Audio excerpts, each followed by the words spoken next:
Hi, baby wearing community. I am going to make a quick video today to show what has been a really beneficial way to learn how to use a ring sling. So I'm going to start off today by showing you the basics of ring sling anatomy, do a little troubleshooting, and show you how to get baby into the front vertical position that I find to be most comfortable. So I'll start out today. Obviously, these are rings, and this is the material.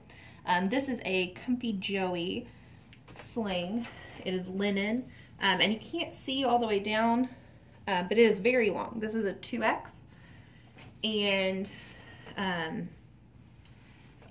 put this around me. I'll show you how long my tails are. I am a plus size woman, and these tails, which is what's left over at the end of your ring sling, let's show you the bottom, are super long, which is great. It's a super accessible brand for size and for price. So I will show you the basics from the beginning to end. So the Comfy Joey sling has a shoulder. There are lots of different shoulders, and so we're not actually talking about your physical shoulder. We're talking about the piece of material that drapes over your shoulder, whichever shoulder works best for you. Comfy Joey has their signature shoulder is this. It's a hybrid between like a gathered shoulder and a pleated shoulder. So it's got a few pleats, but it's mostly gathered, which I didn't expect to love and I really, really like.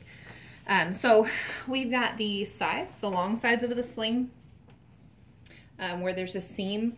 These are both called the rails. And then the bottom down here, what's left over, is called your tail. Now, if your ring sling is by a company like Comfy Joey, where typically all of their slings are made as ring slings, they weren't woven wraps beforehand. So if it's not like a wrap conversion, or it's a company that exclusively does slings, you're not going to have your tail be cut on a diagonal. I don't think I have one inside to show you. But some of these ring slings, if they were made by like a woven wrap company, or they were converted by a converter, so there's a little Comfy Joey emblem, what it's going to look like is it's going to be cut on the diagonal. And so it's going to look like that typically, depending on what the ring sling or what the woven wrap tail actually looked like. So remember, with any woven wrap or with ring slings, you never want to tie or use rings in that diagonal, in that tail. But when it's an exclusively ring sling brand, you can get your ring sling all the way down to here. You know, if you had a super small sling and you didn't have much tail, still perfectly safe to have it right here. You just don't want it in the diagonal, because physics would dictate that it would just slip out. So I'm going to show you from start to finish. I have this completely opened up to show you some troubleshooting and things from beginning to end. So what I'm going to do is kind of put this on like a cape to start. The important part about all of this is to keep this material flat against your body. Now, if you've got it twisted like this, things aren't going to work out well. You'll run into some problems. It does not matter which shoulder you wear this on, which shoulder your rings are on. It is personal preference. It's comfort. For whatever reason, I learned on the left shoulder, and this is just how I prefer things to be done. Most people that I know actually prefer their rings on the right side and the baby to be kind of on their left side or in the center. This is just what's comfortable for me. So what I'm going to do, ideally at the end, I want to be able to take a pencil, or this pen that my toddler had stolen is on the ground, and be able to put it right through these rings into my armpit. And I want this material to go directly across my body. So what I'm looking for ring placement for me, it is not the same for everybody. This is what I have found to be helpful for me, and what I've found to be helpful for a lot of women that I've taught. Not just women and men. So that this material comes up horizontally across my body, and that my rings sit right about here. I know I have on a black shirt, but that's where my armpit is. I know there's no pretty word for that. So what I'm going to do to start, I'm going to step back so you can see this. I'm going to gather my material. So I have it about where my rings are going to be. I'm using a weighted doll for this. If I had my giant kid, it would look a little different. But again, flat against my back, spread all the way out. And I'm going to hold this up to the side and gather up. Now the reason that I gather up, I'll show you the difference. So if I bring this across my body over to these rings, there is equal tension from top, middle, and bottom. If I were to just pick it up down here and bring it up like this, what's going to happen is that, I don't know if you can see it or not, you kind of smooth it out a little bit. So the top rail is super loose, and this bottom is like uncomfortably tight, and the middle is still pretty tight too. So what works best for me is to hold it out to the side and then bring it across. So I'm going to come back in a little bit closer, go through both of my rings. Ooh. Comfy Joey uses, since it's a linen, they use medium rings, so there's a little bit less space, but your rings are based on the material, not on the wearer. So this is perfect for them.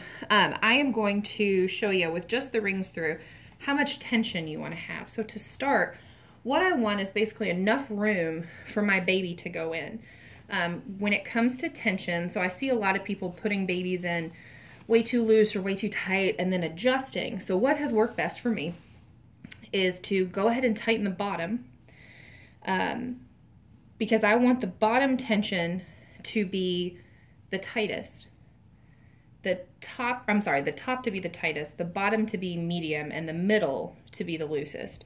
And I'll show you why when we get through with things. What I'm gonna do is gather this material back up. I could have left it in my hand and pulled it through, but I wanted to show you that first. I am going to open these rings up, feed it back through.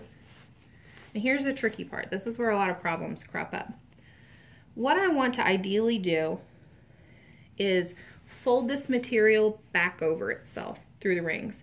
I want to be able to take this top rail and pull it through to tighten and loosen, and to find this bottom rail, wherever that went, and tighten and loosen over here.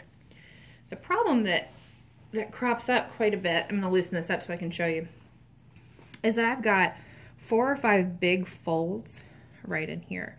When these pieces of fabric, no matter what your fabric is, fold over really tightly across each other, what's going to happen is it's going to kind of lock into place, so we can't adjust the way we need to. So what I'm going to do is loosen this up a little bit, slide my thumb in one side, slide my thumb in the other side, and like the 90s, late 80s, 90s taught most of us, I am going to scrunch this like a sock. Hopefully you're old enough for that. If not, Full House is back on TV, so you can get lucky and see just exactly what's going on. So we're going to start from one end. So here's your top rail. What is the top rail that comes all the way around your body like this? So I am going to create, instead of having 4 or 5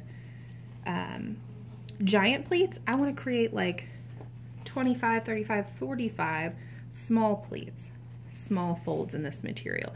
So I am just scrunching this along my thumbs to create these little tiny folds and kind of working out some of these great big ones.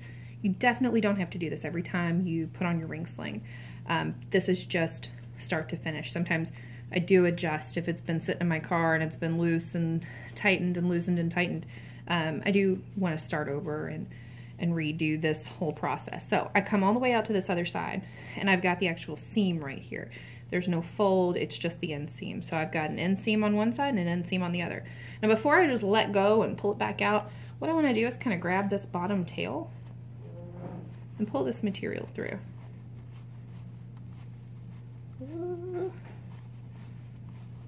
Okay, so getting this pretty tight on my thumb, I'm then gonna kind of grab the rings, pull my thumb out, and slide it out. So I've kept this seam right here, and this seam right here, and all of these folds.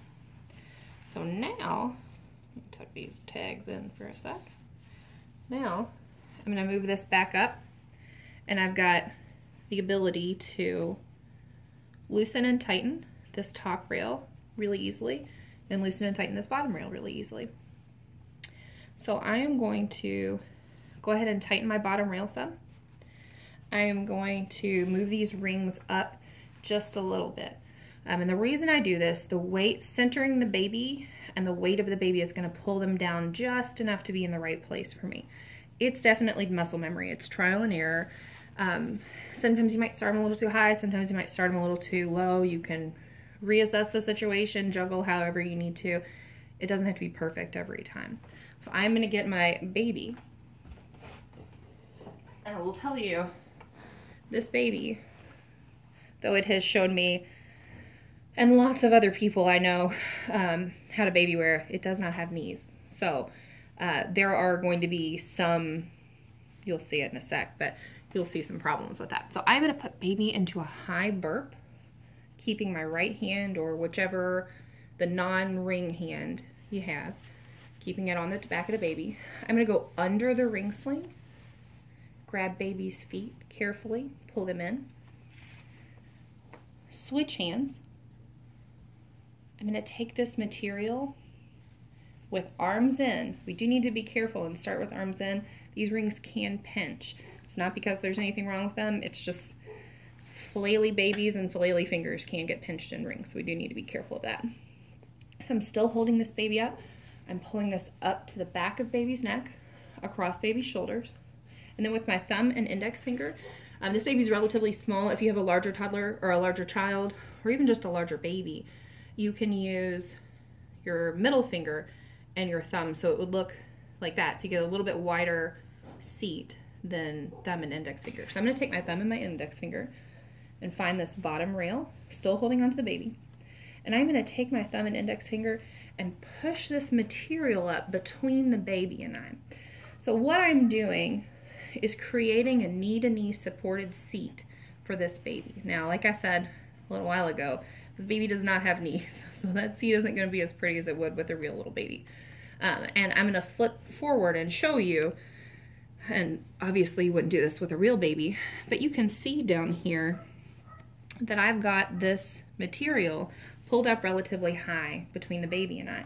Now, I don't need it to come up to the baby's chest or anything like that. It needs to be my comfort level, the baby's comfort level. And if you have a brand new tiny baby, we don't need to worry about that material being up super high. And we don't need to worry about the baby's legs being in that perfect M position, because when they're that tiny, we wrap baby's legs where they're at, so we don't mess up their little knees or anything. So what you're going to see is that this is relatively tight. The only width that I need in here, I need to be, or the only slack that I need in here, I need it to be enough for baby's knees to come through. The top is pretty loose, so I want to tighten this up. Most of the support that you get from this is going to come from that top rail holding baby, like supporting baby's back. So what I'm going to do, because I've got a fake arm in here, I'm going to move it in. I'm going to grab my top rail in the sling, tighten, to my preference. So baby is in the center of my body. This is a horizontal line across, okay? And I'm going to leave this center part loose. So the reason I do that, I'm going to kind of mess it up so I can show you what it looks like. So if I have the center part tight, and here's the great thing, if you find one area is too loose, if the top needs to be loosened, I can lift up on my rings right here and lift this, and pull some of this out, or pull it this direction. The same goes with the bottom, and in the middle, if I wanted to tighten just the middle, I can grab the center and kind of lift up right in the middle of that ring. So what's going to happen is if I tighten this center, I might show it with the baby's legs on this. I'm tightening the center, and as you can see, baby's rolling forward and legs are kind of sliding down. So what that's essentially going to do, if I tighten this up too much, baby's legs are going to straighten out, that seat is going to pop, and baby's head is going to roll over. So we want this middle section to be relatively slack. So I'm going to pull this back out just a little bit and get baby's seat back together. If seat popping happens, it's totally okay. We can figure it out. Now I've got this material. I can reach right through here and pull this material out, or I can go down between baby and I, whatever your range of motion is. And then at this point, we don't want to make sure we have, I don't think this baby's head turns very much. We want to make sure baby's head is one way or the other. We never want chin to chest. You want to be able to see both nostrils and mouth for a clear, open airway. And so right now we've got a good seat, a relatively good seat. If this baby had knees, it would look great. And a pretty long tail. So for my other big baby wearers, This comes down, I thought it came down to my knees, but with a smaller baby, it comes down past my knees. You can't really see, but it's pretty low. So a lot of the problems that we run into are these rings being too high or too low. So if the ring was too high, what you're gonna have is this diagonal line. You can already see this baby kind of tilted over to the side. If the ring is too low, even if the baby is centered to your body, there's just not as much material to fully cover the baby. So we want them right about this level to keep this horizontal. Now the problem that I ran into early on, and I just didn't know any better, was that my shoulder would get so tired and so sore and so stiff. The problem was I didn't understand that for the best comfort, with a shoulder like this especially, I can pull this down over my body. If your baby's too big and you can't reach across, and you do have this range of motion, reach up behind you and pull this bottom rail down your back, and that spreads all of that weight significantly further on your body so that it's not just right here and right here. So this is a traditional front carry in a ring sling. I will show you how to take baby out, holding on to baby. I am going to, before I do that, actually, I'm going to show you. You can take this tail. If you don't like all this tail, I think it's lovely, and as a big baby wearer, we don't always get tails. I like to wrap them around my rings, like this. This is a good way to protect a little person from chewing on the rings, or from smacking their face on the rings, or getting fingers stuck in there. So you can wrap this all the way around that you don't have anything hanging out. If you have a baby who is asleep or who needs a little extra support, what we can do is loosen up just the top rail. So I'm lifting right here, just this top rail. Again, pull this material across and gather it up. If you grab it down here and gather it, you're gonna have a big floppy piece of material. So I'm gonna pull this pretty taut over here, gather it up, roll it with this part loosened. And since I have that loose piece of material at the top, I can roll it over. I just rolled over that little bit of slack, and so now baby has more head support here. If you find that you want your rings covered up and some head support, you can use an old cloth diaper or a new cloth diaper. You can use a washcloth, anything to really roll up this. If you do have long tails, there is plenty of material, like on this ring sling, to wrap around, cover up those rings, and still make that head support, which is fantastic. I don't think I've ever had a ring sling long enough to do that, so that's great. So I will show you how to take baby out of here, and then we will be finished. Okay, so still supporting baby, because you're going to release the baby, and at that point, obviously, I would be a bad educator if I didn't tell you to keep holding on to your baby. So you're going to grab your bottom ring, lift up, pull the material back, and then you've got baby. That's that quick. Now this is a pretty easy, quick carry, but there is a little bit of learning curve, so feel free to start back over, pause it where you need to, take your time, and if you have any questions, leave me some comments and some feedback and I can help you out. Thanks.